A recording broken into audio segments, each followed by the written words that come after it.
welcome to the second game of the evening. Up this time is War Solution, casual math game. Um, Come to Harnold Theater. Participate in the shows using attack machines to face enemies.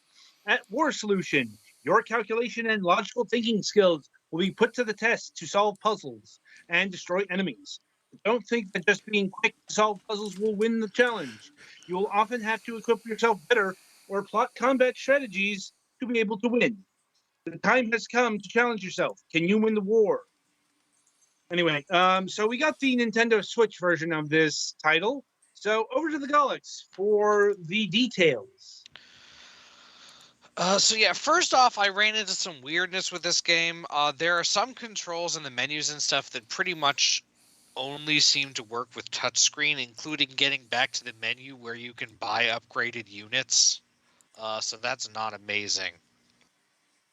Otherwise, it almost seems like it's set up like a free-to-play game, but it isn't, because I couldn't find any way to buy more neurons and whatever the other currency is called. But yeah, it's simple math problems. When you solve a math problem, oh wow, your graphics are fucked. Huh? See those time tick downer thingies? Those are supposed to be aligned to the holes in the scroll work. Oh.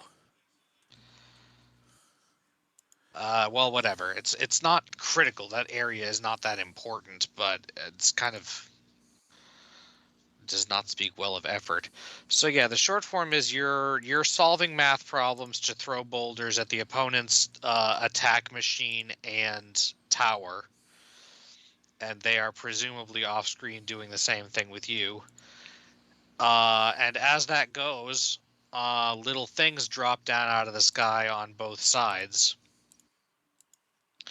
And on the Switch version, you have to hit the left analog stick in a correct direction to get the things, or stop the opponent from hitting them, I think. And once you get them, you can press one of two buttons on the Switch. It's the L and R buttons to activate the bonus things, which are things like healing your thing, making your next attack do double damage, stopping your opponent for a while, making a shield, protecting, like making a shield around your front thing that makes the opponent with a hit, basically. And there's one for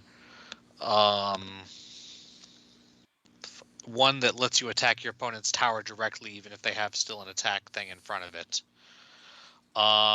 When your attack machine breaks, you have to solve 3 puzzles to bring it back. All of the puzzles are very basic mathematics, arithmetic. I got to the last stage of the first world, and at that point we had just started getting easy single-digit multiplication, like 6 times 6, 2 times 4, that kind of thing. Also, because the math problems are multiple choice, I found that it's usually a pretty good strategy on addition and subtraction to literally only focus on the ones place, because they never had like the choices being 24 and 34 that I saw. So if it's 17 plus 27, your only choices are going to be like 43, 44, 45, 46. So you can just focus on the fact that 7 plus 7 is a 4 in the ones place. You're graded on, I think, time and maybe the amount of damage you take.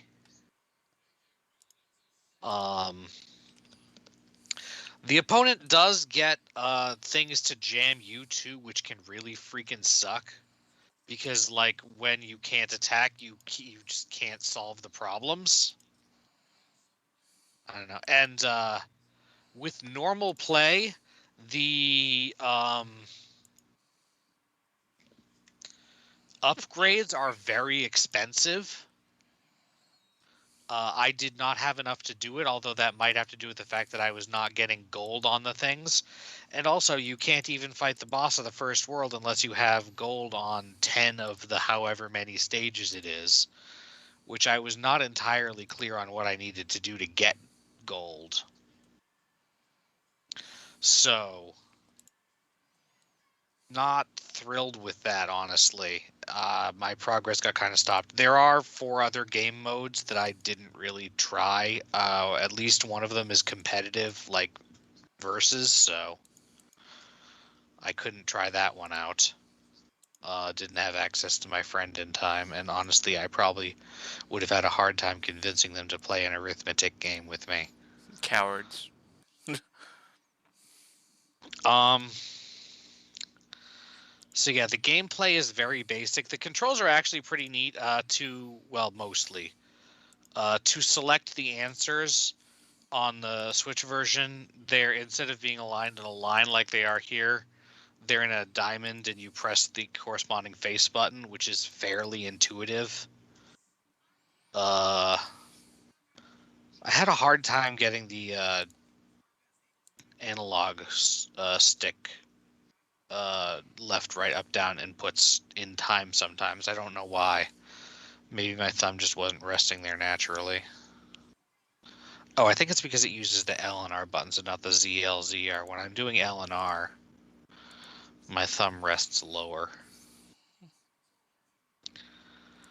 So yeah, there are, looks like 4 worlds, each with several puzzles. So yeah, after all that, Petty has 29 gold and 140 neurons.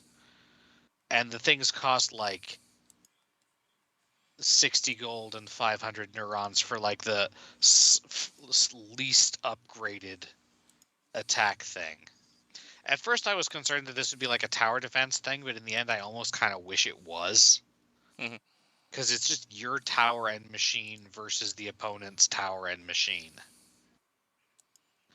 And it never seems to get much more complicated than that, unless the boss stages are way more interesting, and I don't know that because I didn't qualify to have access to it. So, yeah. You can also choose different avatars for what it's worth, which I don't think is particularly much, really. Mhm. Some of them looked okay. And yeah, I was surprised that the whole gimmick of the game was like that. Even in universe, it's it's like a show. So yeah, I don't know what to make of that. I can't give this game a very strong recommendation. There's just not much to it, and what there is like it's not easy, but it's the way that it's not easy isn't particularly fun.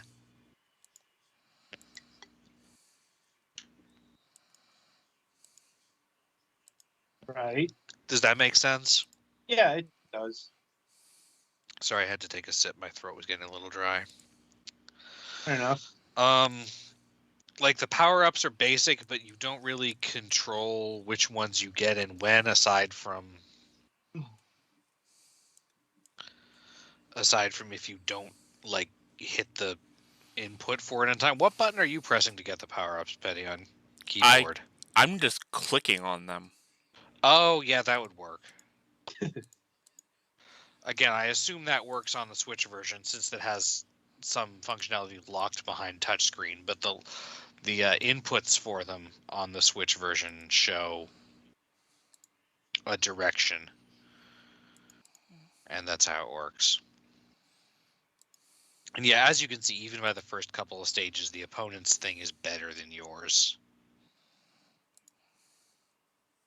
So it's a little bit annoying, I think. Yeah. I don't know. Do you guys have any questions or comments? Not This really. game is kind of boring. Yeah, I mean, it's a game about math. yeah, it's solve the math problems quickly, except you don't even have to actually really solve them much. Aside from, I guess, the multiplication ones, because there's the single digits shortcut for the addition and subtraction. I don't know if it gets more complicated in later worlds because, again, I apparently didn't qualify to fight the boss of the first world. And I didn't think I was doing that badly, so. Anyway, in terms of pricing, so we've got a split price here On PC, it is $2.99. On the Switch, it is $3.99. I guess that's not offensive. But I still can't really recommend it very much. All right. I'd rather play Math Blaster. Yeah, that's the thing. There are actual fun. Yeah. There are actual fun at math games. Yeah, the world needs a new number Munchers game. Like that was actually good. Is this where you start shaking your cane at the sky, talking about kids getting off your lawn? No. I don't. I mean, Math Blasters is exactly current either. Yeah, fair. Anyway, so that'll about do it for casual math game here. Be sure to tune in after the break as Petty Fan will be reviewing Virtuous Western. And I guess maybe it's a step up from flashcards.